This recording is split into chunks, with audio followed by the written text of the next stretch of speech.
So, have you ever really thought about what it takes to land one of the most powerful jobs in academia? I'm talking about becoming the president of an Ivy League university. It's not just a job application, it is a multi decade climb, part academic marathon, part corporate ladder, and part, well, political tightrope walk. Let's break down how it actually happens. First, let's just ask the big question. What is the toughest, most high-stakes job in the entire academic world? Think about it. You've got to manage brilliant students, billion-dollar budgets, world-class researchers, and all of it under intense public scrutiny. There's really only one role that fits that bill.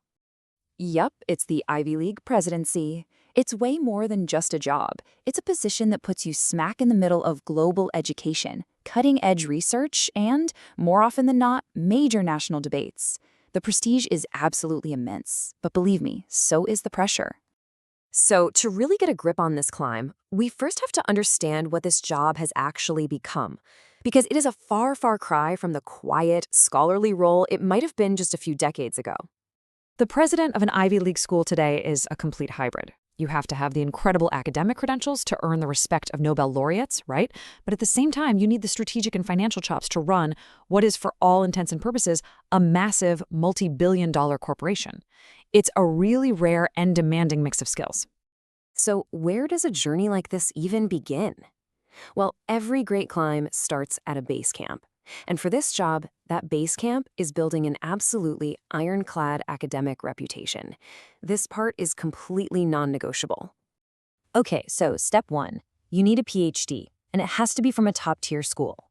Step 2, you can't just be a researcher. You have to become a superstar in your field. We're talking major awards, national recognition, and finally, you have to climb that ladder and get tenure, becoming a full professor. Now, why is all this so important?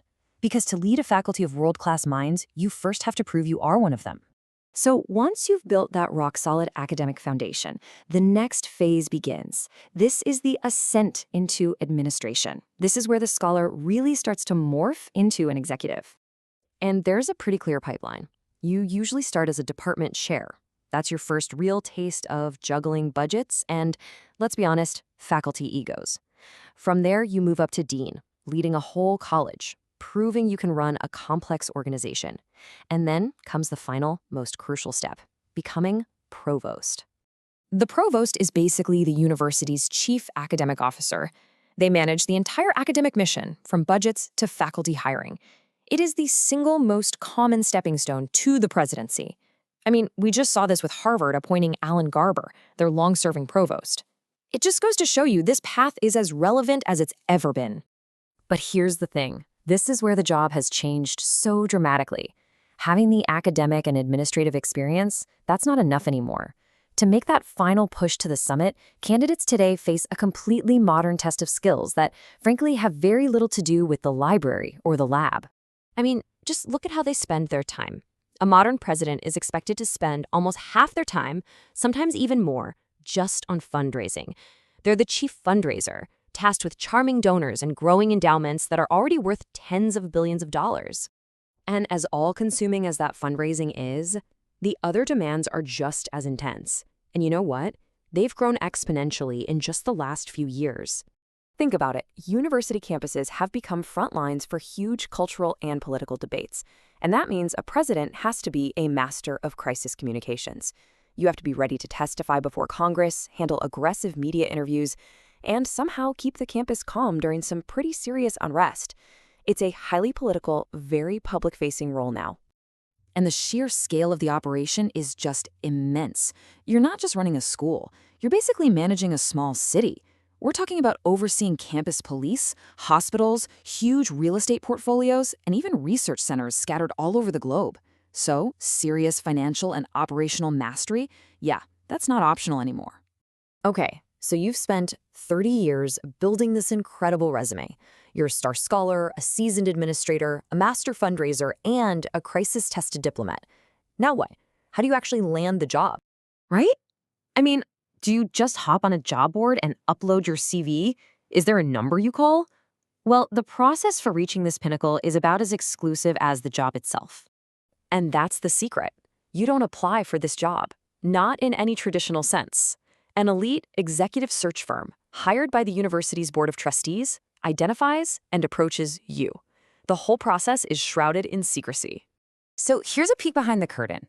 Candidates are either nominated by really influential people or they're identified by these headhunters.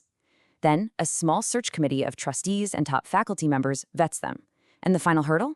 It's something called the vision talk, where finalists have to pitch a compelling plan for the university's entire future. So, what kind of vision are these committees looking for right now? Well, there's been a really noticeable shift. The era of the high-profile celebrity president, someone hired for their star power, seems to be giving way to something new. The age of the stabilizing strategist, a leader chosen not for flash, but for a steady, experienced hand. It makes sense. After years of public controversy and campus turmoil, universities are prioritizing leaders who can provide that steady hand. The focus now is on core missions, expanding research, tackling the student mental health crisis, and above all else, just ensuring stability in a pretty turbulent world. So after a 3-decade climb, what's the perfect formula?